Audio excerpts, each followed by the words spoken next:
Points with Keith Vaz, celebrating diversity. Lyca, London. Welcome back. This is Keith Vaz on Talking Points on Lyca Radio. I hope you enjoyed the music. My first special guest on the programme today is Barnie Choudhury, an award-winning journalist and a communications consultant. He was a BBC journalist for 24 years and won several industry awards for his reporting on diverse communities. Barnie is currently editor-at-large for Eastern Eye, Britain's #1 South Asian national newspaper. He specialises in radio, television, online, journalism and investigations and data-driven human interest stories. In 2017, the University of Buckingham made him its inaugural Professor of Professional Practice in Communications. Barnie has contributed to several books and he runs his own production company and consultancy business. He is currently at the centre of a number of major controversies with some of our greatest institutions, the BBC and the Judicial Appointments Commission. Imagine that. Good morning, Barnie Choudhury. Morning, Keith. I'm a troublemaker. You certainly are. But you're a journalist. You're expected to be a troublemaker. Tell us, first of all, about the issue of your conflict with the BBC. You seem to be asking very reasonable questions. What's the whole core of your... I want openness and transparency from the BBC, for whom I've worked for 24 years. There are 3 outstanding issues for me. The first one is about ethnic leadership. The second one is about audience figures. And the third one is about how much they spend on something called the Make the Difference Awards. I'm just looking for openness and transparency. Nothing that we as licensed fee payers should not be allowed to have. Now, at the moment, you've written to them. They haven't given you the answers that you want. What is your next step? So they're saying that everything I'm asking for comes under an exemption of the Freedom of Information Act. So in 2 of the cases, which is the Make a Difference Award and the audience figures, I'm having to go to what's called the first tier tribunal because I've passed the Information Commissioner's office. And for the third request, which is about ethnic leadership, I'm going to have to go through to the Information Commissioner's office. And if they also find in favour of the BBC, I will take them to the first tier tribunal, which is a no costs arena, which means that I don't have to pay for the BBC's legal fees and they don't have to pay for mine. But why are you doing this? Our listeners will find it extraordinary. A member of the public who is a licence fee payer writes and asks for basic factual information, because that's all you want, I assume, and gets no reply. In fact, has to go through this long process. What will come at the end what will the information you think show us once it's published? Let's talk about ethnic leadership. If we take somewhere like Leicester, which is 60% non-white, the city in which I live, if you listen to BBC Radio Leicester, all the programmes are done by white presenters. I don't have a problem with that. What I have a problem with is that the stories that they cover have nothing to do with the South Asian communities. They don't go under the surface of it. They're not telling us about the changing face of Britain. And that's all I'm asking for. I'm asking for somebody to take a moment and step backwards and say, it's not just about Diwali. It's not just about Eid. It's not just about Vaisakhi. Actually, we got problems in education, in housing, in health. And they're not doing those fundamental stories. And therefore, they're not telling me what I need to know. But they may say to you that these are editorial decisions, which their editors decide what the public wants. And after all, the chairman of the BBC, a former producer who you may have known from your time there, happens to be the first Asian man ever to have this job. So why do you keep pressing? What do you want to achieve once you have this information? What I want to show the BBC is that if we're not in the room, if we're not making those decisions, you cannot reflect us. If you don't have a gay person, if you don't have a person who's disabled, if you don't have a working class person, if you don't have a Hindu, a Sikh, a Muslim, if you don't have people who are diverse and inclusive, you cannot represent the people who pay your licence fee. And you are missing vital stories because you're looking at it through a white lens. And they will say, well, we had Barnie Choudhury for 24 years. He came to us with no experience. We made him what he is today, the editor of a major newspaper, a professor, a lecturer, a consultant. He wasn't like that before. We made Barnie Choudhury, and what's he doing? He's biting the hand that fed him. Well, my job as a journalist is to hold a mirror up to society and reflect it. My job is to also hold power to account, and the BBC holds a lot of power. I'm not asking for it to be shut down. I'm asking for equity. And some on the right may say, well, hang on a minute, too many. I switch on London Today, I switch on the 10 o'clock news, I just see Asian presenters. What is he complaining about? I would say in 2 words, window dressing. They have no power. Rita Clive. They don't have any power in terms of editorial influence. And that's where we're going wrong. Let me give you an example of this. In that horrific case of asylum seekers who rape women, they are named and shamed. But if it's a white person, they don't name them. And that's causing problems because we go back to the 1980s where you started, Keith, where all rapists were black because the police were looking for black suspects. That's where we're heading towards right now. This is Keith Vaz on Talking Points on Lyca Radio. I'm talking to probably the doyen of BBC Asian broadcasting, or someone who is mainstream but happens to be Asian, who is telling us very firmly that there is a problem with the BBC. If you think that's enough, in part 2, he's taking on the judges. Join us after the break. The personalities that matter with Keith Vaz on Talking Points. Lyca Radio. Welcome back. This is Keith Vaz on Talking Points on Lyca Radio. I'm talking to Barnie Choudhury, the award-winning journalist, former BBC employee, communications consultant, and now Professor of Journalism at the UAE. Barnie Choudhury, you've taken on the BBC, an institution, and now you're taking on the judges. Just to explain to the public, the right to appoint judges was transferred from the Lord Chancellor, who made the decision himself, because it was always a man, to a Judicial Appointments Commission. What's your beef with them? It's not transparent. We have a problem with people of colour, people who are working class, people who are solicitors, and we don't know enough about them. That's my beef with them. And I've been showing that the Judicial Appointments Commission, the judiciary, are institutionally racist, are institutional bullies, are institutionally misogynist, and they've had to change policy as a result of that and create a whistleblowing committee because of the work that I've done. So that's my beef. Transparency, openness. Are you saying there aren't enough? Because if you go to any court in the land, you will see lawyers who are black and Asian. You will also see judges who are black and Asian. So rather like the BBC, are you saying these lawyers and these judges are window dressing? Or do you think that it's just the senior positions that they don't get to? It's not the magistrates or the district judges. It's actually the High Court Absolutely. judges. The High Court judges, the Crown Court judges, the people who are in tribunals, they're the people who aren't getting there. So magistrates, voluntary position, right? You get chosen.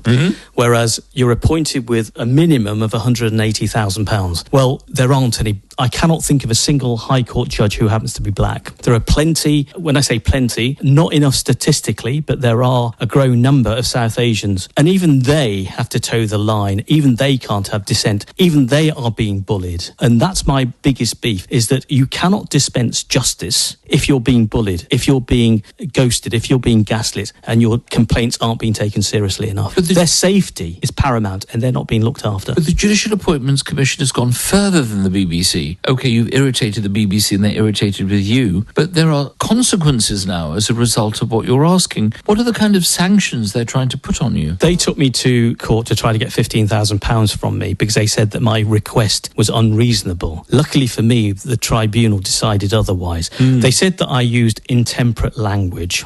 Fine, I'm a journalist. Of course I'm going to use intemperate language.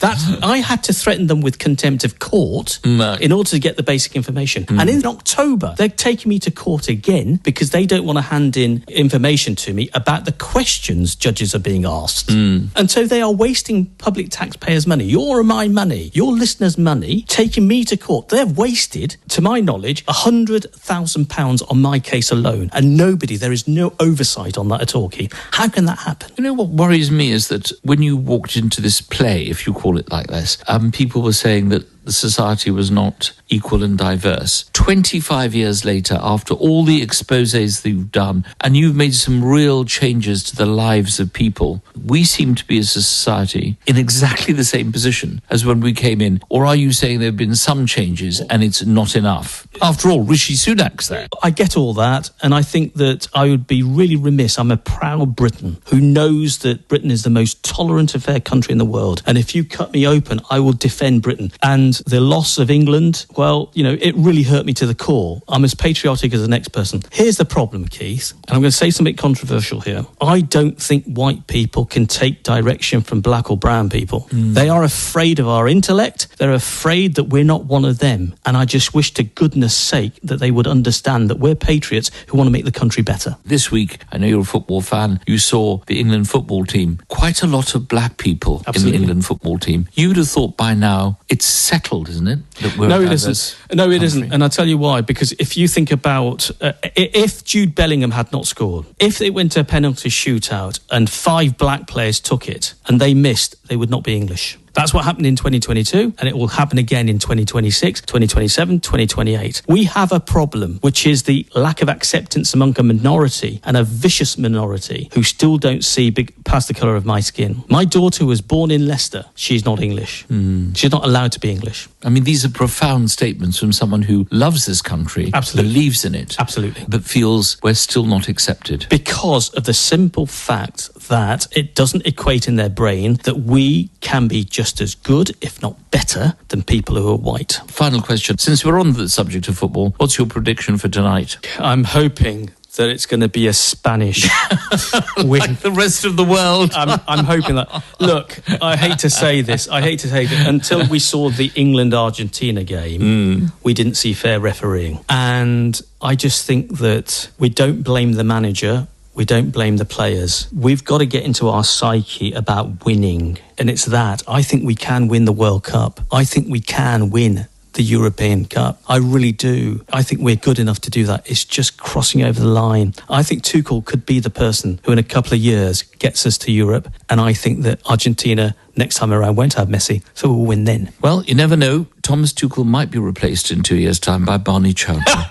After all that. Barney Choudhury, it's been an absolute pleasure talking to you. I wish it could be on more positive subjects. But thank you for joining us today. We always ask our special guests to choose a song that means something special to them and to dedicate it to someone special. Which song would you like to choose and to whom would you like to dedicate it to? So, Keith, I'm a Bengali, and there's a singer called Manna Dey, and he sang a beautiful song called Tujhe Suraj Kahu Ya Chanda, and I danced to my daughter's wedding to this song. I dedicate it to my daughter Olivia, to my wife Millie, who's supported me and has put up with this stupid man for 33 years, and also to my son-in-law Rory, who's Irish, and to my grandson Satanta, which in Irish means warrior. So I dedicate it to my family, and I can't live without them, Keith. Well, very clearly, the warrior instinct that has driven Barney Choudhury has skipped a generation, or maybe it hasn't, but it's become more pronounced in the third generation. Thank you for joining us. Have a wonderful Sunday. Thank you so much for inviting me, and it's always a pleasure to talk to you. Best wishes to the listeners of Lyca Radio. Fantastic station.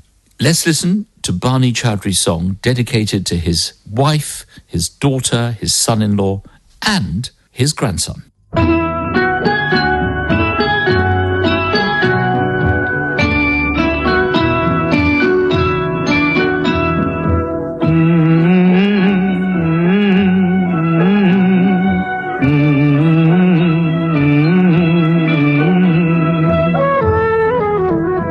तुझे सूरज कहूँ या चंदा, तुझे दीप कहूँ या तारा, मेरा नाम करेगा रोशन, जग में मेरा राज दुलारा। तुझे सूरज कहूँ या चंदा, तुझे दीप कहूँ या तारा, मेरा नाम करेगा रोशन, जग में मेरा राज दुलारा।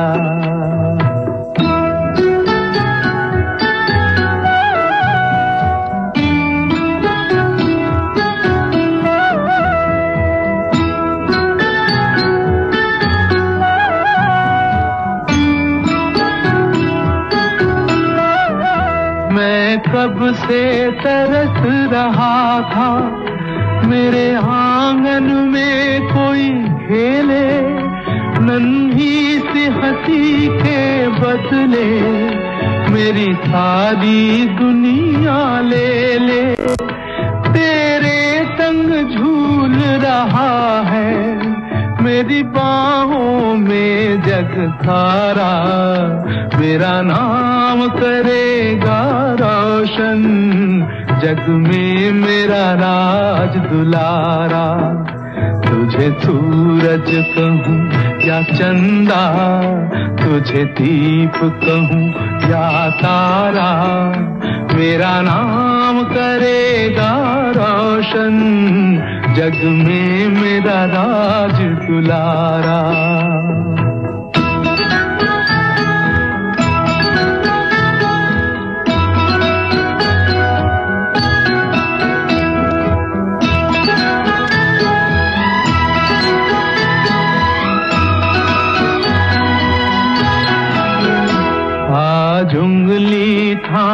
के तेरी, तुझे मैं चलना सिखलाऊं, कल हाथ पकड़ना मेरा, जब मैं बूढ़ा हो जाऊं, तू मिला तो मैंने पाया जीने का नया सहारा, मेरा नाम करेगा रोशन, जग में मेरा राज दुलारा, तुझे सूरज कहूँ या चंदा, तुझे दीप कहूँ या तारा, मेरा नाम करेगा रोशन, जग में मेरा राज दुलारा।